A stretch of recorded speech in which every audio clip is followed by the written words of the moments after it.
আসসালামু আলাইকুম।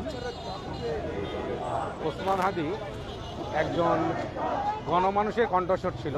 আমাদের বাঙালি ঐতিহ্যে, বাংলাদেশি ঐতিহ্যের ব্যাপারে উনি কথা বলতেন।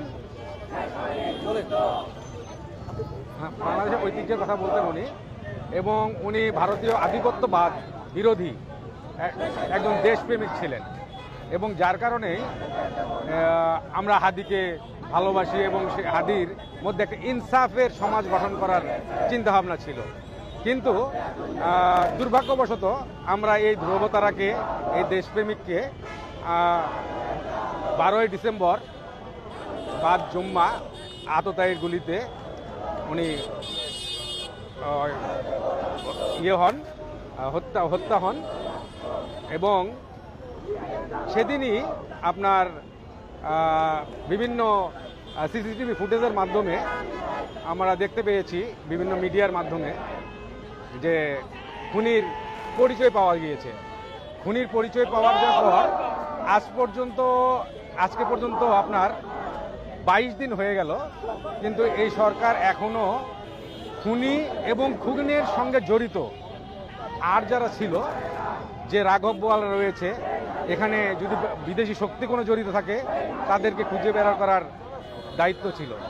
কিন্তু এই 20 দিনে কতখানি অগ্রগতি হয়েছে এখনও আমরা জানি না। আমাদের এই রাজপথে থাকার কথা না, আমাদের সন্তানদের এই অনিশ্চয়তার মধ্যে রাজপথে আমরা ছেড়ে দিতে চাই না।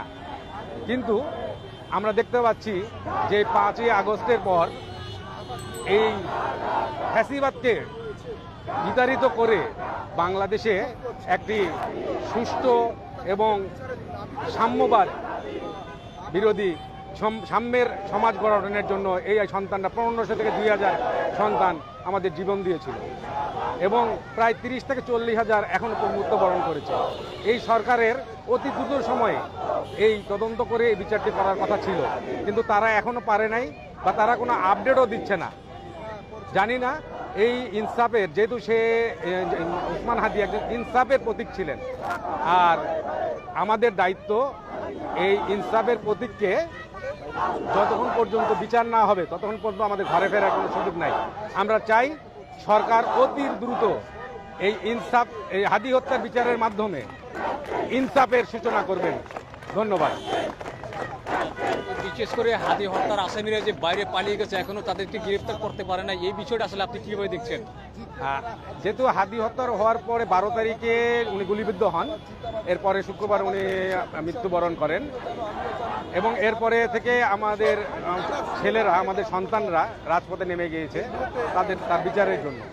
কিন্তু যখন আমরা দেখতে পাই বিভিন্ন মিডিয়ার মাধ্যমে যে আপনার হাদি হত্যার খুনি যে সে ভারতে পালিয়ে গিয়েছে বা বাইরে কোথাও গিয়েছে, কালকে আমরা ভিডিও ফুটেজ দেখছি, তার লাইভে এসে যে ফুটেজটা আমরা দিয়েছে, আমরা তাদের দেখলাম যে সে বলছে দুবাই থেকে, কোথা কেউ বলছে বাংলাদেশের ভিতরেই আছে।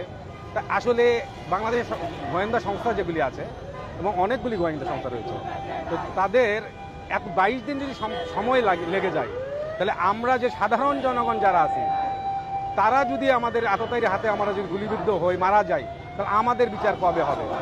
এটা সরকারকে সুস্পষ্ট করা দরকার। এবং শুধু এখানে যেটা মনে হয় যে এত দেরিতে যেহেতু হচ্ছে, তাতে আমাদের যেটা জনসাধারণের মনে একটা সন্দেহ আসে যে শুধু একমাত্র যে গুলি করেছে শুটার, সেই শুধু এই হত্যার সঙ্গে জড়িত নয়, এর সঙ্গে অনেক বড় বড় স্বার্থান্বেষী আপনার জড়িত রয়েছে। এমনকি গোয়েন্দা সংস্থাগুলি যদি এটার উত্তর দিতে না পারে, যদি প্রতিবেদন না দিতে পারে, তাহলে আমরা মনে করব তারাও এর সঙ্গে জড়িত আছে।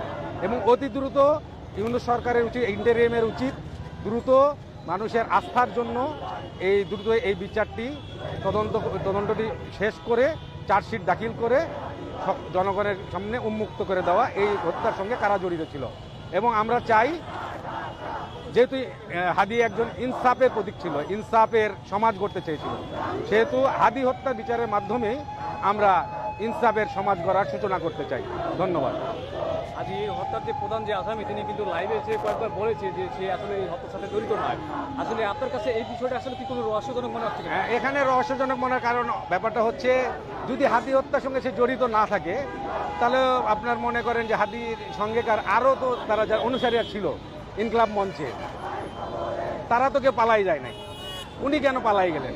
তাহলে অবশ্যই উনি যেহেতু পালাই গেছেন, এই কয়দিন কোনো ফুটেজ দেন না, উনি তো সঙ্গে সঙ্গে এসে স্যারেন্ডার করার কথা যে আমি হত্যা করি নাই, বা তাদের সঙ্গে এই আন্দোলনে থাকার কথা। যেহেতু জাবের তারপরে হচ্ছে আম্মার এরা তো রাজপথে আছে, তারও তো রাজপথে থাকার কথা ছিল। তো এটা বিশ্বাসযোগ্য না। এটা ব্যাপার হচ্ছে এটা হয়তো মানে তাকে দিয়ে কেউ বলাচ্ছে, এরকমও হইতে পারে। আমরা তো এটাও সন্দেহ করতে পারি যে তাকে দিয়ে কেউ বলাচ্ছে, এটাকে আমরা হত্যার যে বিচারটা বিলম্বিত করা বা অন্যদিকে মোটিভ নিয়ে চলে যাওয়ার, এটা একটা পাইতারা হওয়ার সম্ভাবনা রয়েছে।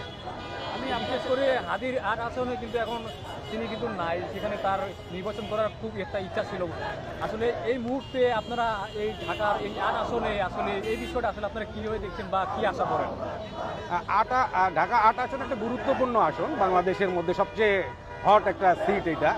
তো এটাতে হাদি এসেছিল এখানে, মানে সে চেয়েছিল যে এখান থেকে যদি আমি সামাজিক অনৈতিকতা, মানে সমাজের এখানে তো ব্যবসায়িক কেন্দ্র, এখানে কিছু অনৈতিক অনেক কিছু ঘটে, সে অনৈতিক কাজগুলি সে প্রতিহত করতে চেয়েছিল, যার কারণে হয়তোবা তাকে জীবন দিতে হয়েছে।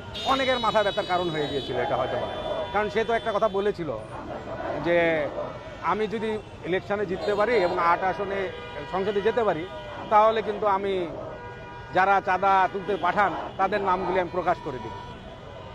তো এইসব কথা থেকে বোঝা যায় যে তার যে, এবং এখানে যে অনেকগুলি প্রথম দিকেই সরকার গোয়েন্দা বাহিনী যেগুলি বলেছিলেন যে 128 কোটি টাকার অনেক চেক পাওয়া গিয়েছে। তো এখন এই চেকগুলি তো বলে দিতে পারে যে এই চেকগুলি কার, কিভাবে। তার মানে এটা ছোটোখাটো ব্যাপার নয়। এখানে আমাদের ভারতীয় আধিপত্যবাদের বিরুদ্ধে যেহেতু সোচ্চার ছিল, সেহেতু সেখান থেকেও টার্গেট থাকতে পারে। তাই আমরা যেটাই চাই যে আমাদের সন্তানদেরকে আমরা রাজপথে এইভাবে রাত দিন এক করে তারা থাকবে, আন্দোলনে থাকবে। এই বাংলাদেশের জন্য কিন্তু আপনার 5ই আগস্টে এত সন্তান জীবন দেয়নি আমাদের, 1500, 2000 এবং 30-40 হাজার পঙ্গুত্ব বরণ করেছে। এটা কিন্তু আমাদের কাম্য নয়। আমরা চাই অতি দ্রুত ইন্টেরিয়াম এটা তদন্ত করে দ্রুত বিচারের ব্যবস্থা করবে, এবং এই ওনাদের মেয়াদকাল যেহেতু ফেব্রুয়ারিতে ইলেকশন হইতেই হবে, এটা তো আমাদের দরকার, এটা গণতান্ত্রিক দেশে ইলেকশন দরকার আছে। 12 তারিখের আগে ওনারা এটা কার্যকর করে যাবেন। আমরা চাই না আমাদের সন্তান ইনকলাব মঞ্চ যে 4 দিনের পরে 30 তারিখের পরে যে আপনার সরকার পতনের এক দফা আন্দোলনের ঘোষণা দিয়েছে, আমরা সেদিকে যেতে চাই না, আমাদের সন্তানকেও সেদিকে নিয়ে যেতে চাই না। এই সরকারই আমরা আশা করি এই সরকারই ব্যবস্থা গ্রহণ করবে ইনশাল্লাহ। আমার আরেকটা প্রশ্ন ছিল,